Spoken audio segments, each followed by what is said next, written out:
Halo teman-teman, kami dari mahasiswa Universitas Bina Serani Informatika, Kampus Kota Pontianak, jurusan Sistem Informasi. Kami dari kelompok 1, saya sendiri, Carlos Alberto, kemudian ada teman saya, Evan Dwinata, dan ada Agustinus Gusto, serta Rio Aji Prasetyo. Halo teman-teman, pada video kali ini kita akan membahas sebuah judul atau topik yang sangat menarik, yaitu pelanggaran hak cipta di era digital, analisis pembajakan konten dan upaya perlindungan hukum.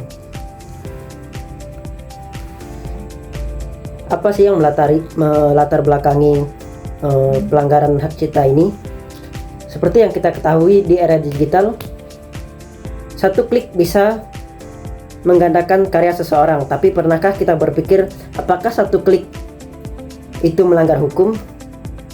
Nah, maka di sini kita akan membahas untuk latar belakang pergeseran fundamental di era digital yang memicu maraknya pelanggaran hak cipta atau pembajakan konten akibat kemudahan menyalin dan mendistribusikan karya, menciptakan kerugian ekonomi triliunan rupiah dan kesenjangan signifikan antara regulasi hukum yang ada dan efektivitas untuk penanganan pelanggarannya.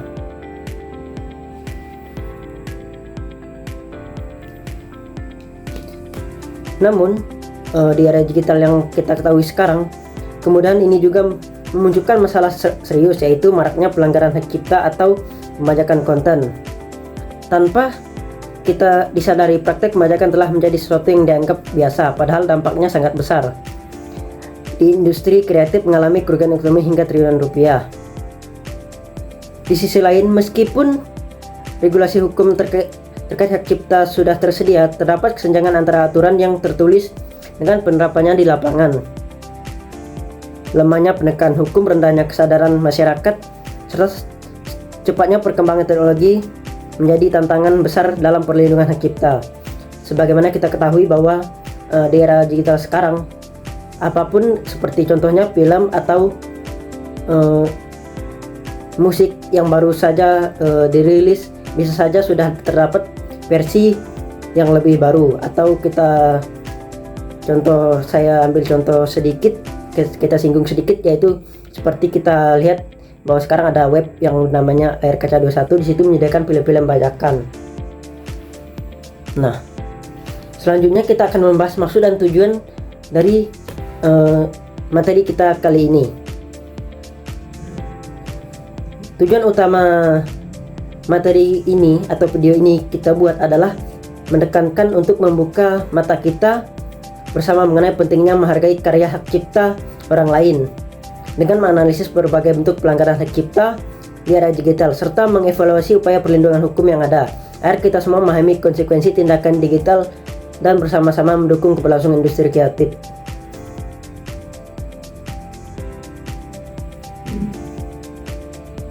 Nah, di sini kita akan membahas 3 tujuan utama dari pembahasan video kali ini. Yang pertama adalah menganalisis berbagai bentuk pelanggaran hak cipta yang sering terjadi di era digital. Terus, yang kedua adalah menjelaskan dampak hukum, sosial, dan ekonomi dari praktik pembajakan. Kemudian yang terakhir adalah mengevaluasi sejauh mana upaya perlindungan hukum yang telah ditetapkan melalui undang-undang ataupun hukum yang berlaku atau pidana. Nah, dengan pemahaman ini, kita diharapkan tidak hanya menjadi pengguna teknologi yang cerdas, tetapi juga bertanggung jawab secara hukum dan etika, sehingga bersama-sama dapat mendukung keberlangsungan dan pertumbuhan industri kreatif. Nah, poin selanjutnya yang akan kita bahas ada ruang lingkup dari video ini atau yang akan kita bahas. Nah, ruang lingkup pembahasan ini berfokus pada 4 utama pelanggaran. Yang pertama adalah pembajakan perangkat lunak, kemudian ada pembajakan musik, pembajakan film, dan plagiarisme dengan tujuan meningkatkan kesadaran publik dengan menyoroti aspek hukum, sosial, dan ekonomi. Pembahasan ini akan menitik beratkan pada aspek hukum, sosial, dan ekonomi, bukan pada detail teknis. Tujuannya adalah untuk meningkatkan kesadaran publik bahwa hak kekayaan intelektual merupakan bagian penting dari ekosistem digital yang sehat dan berkeadilan.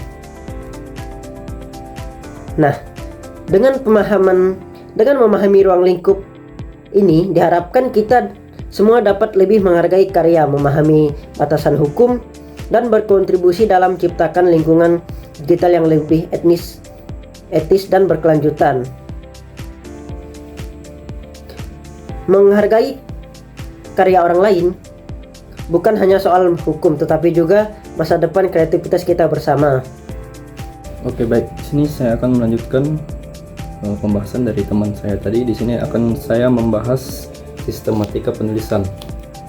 Pada laporan ini tersusun secara sistematis dalam 4 bagian utama, diawali dengan konteks masalah atau pendahuluan, dilanjutkan dengan dasar teori dan cara penelitian atau metodologi.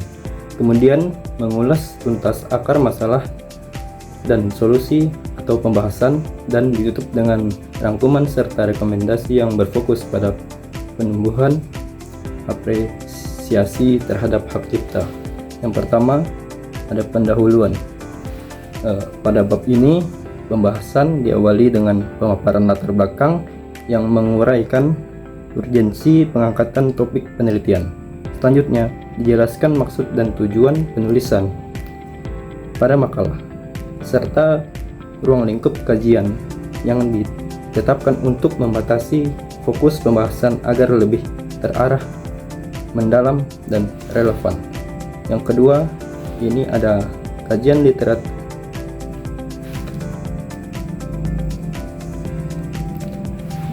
Yang kedua di sini ada kajian literatur. Pada bab ini menjelaskan menjadi fondasi teoritis dan metodologi kami.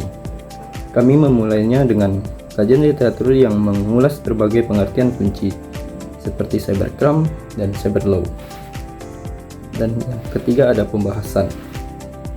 Ini adalah inti dari penelitian kami. Di bab ini, kami akan mengupas tuntas analisis mengenai motif dan penyebab maraknya pelanggaran hak cipta. Kami juga akan menyajikan contoh kasus nyata yang terjadi di era digital.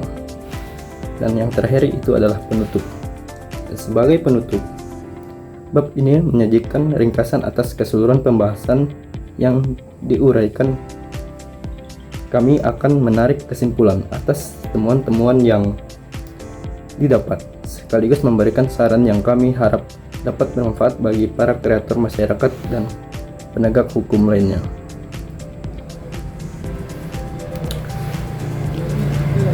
Oke, di sini ada kajian literatur, yaitu yang pertama adalah pengertian cybercrime.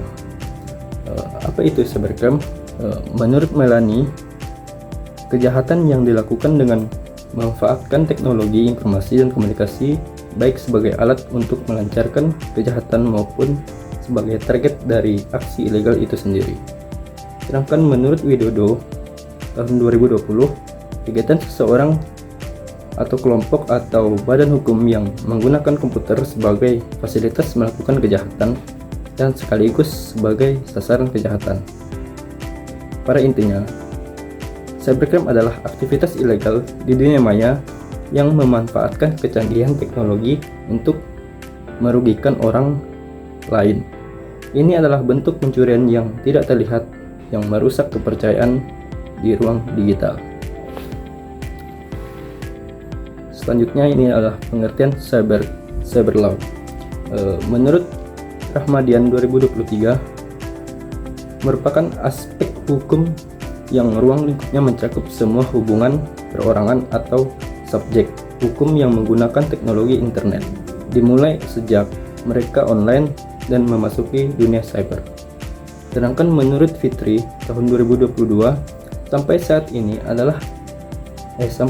ada beberapa istilah yang dimaksudkan sebagai terjemahan dari cyberlaw, misalnya hukum sistematis informasi, hukum informasi, dan hukum telematika atau telekomunikasi dan informatika. Pada umumnya, pengertian cyberlaw adalah pagar aturan yang dibuat untuk memastikan interaksi dan transaksi kita di internet berjalan aman dan adil. Ini adalah cara kita menciptakan ketertiban agar ruang digital menjadi tempat yang nyaman dan bertanggung jawab bagi semua pengguna. Baiklah, saya akan melanjutkan yang sudah dibacakan oleh teman saya sebelumnya. Di sini ada pengertian tema. Konten intelektual atau kekayaan intelektual adalah segala hasil dari olah pikir dan kreativitas manusia yang memiliki nilai hak cipta. Adalah pengakuan hukum otomatis yang memastikan ide serta jerih payah kita saat mewujudkannya dilindungi, sehingga setiap pencipta memiliki hak dan kontrol penuh atas karyanya yang tak ternilai.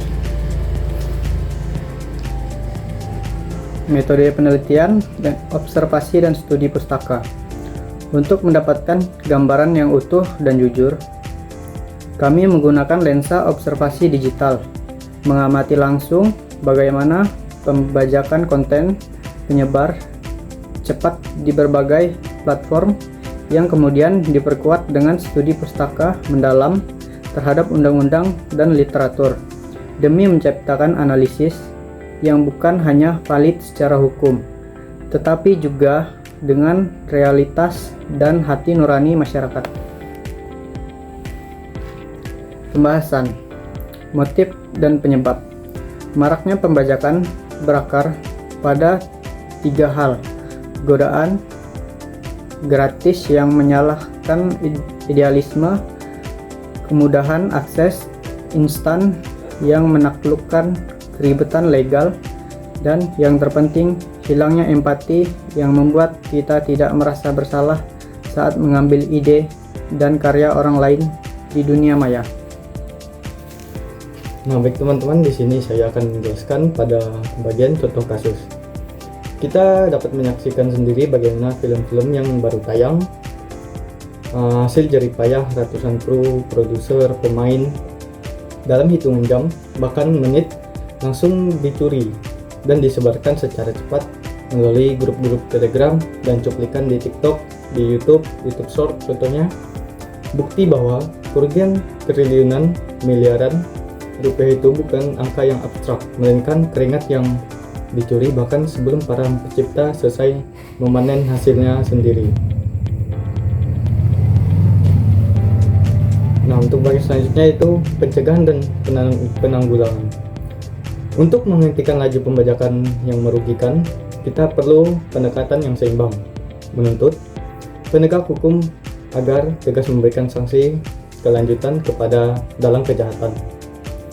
Sementara kita semua wajib menumbuhkan kesadaran dan empati kolektif melalui edukasi yang menyentuh hati bahwa kita mencuri keringat orang lain, sambil memastikan bahwa industri kreatif menyediakan akses legal yang lebih terjangkau bagi masyarakat. Contohnya di bioskop, di Netflix kita dapat menemukan akses yang legal. Nah, untuk terakhir, kesimpulan dan saran. Pembajakan adalah masalah hati nurani yang dipicu oleh hilangnya empati.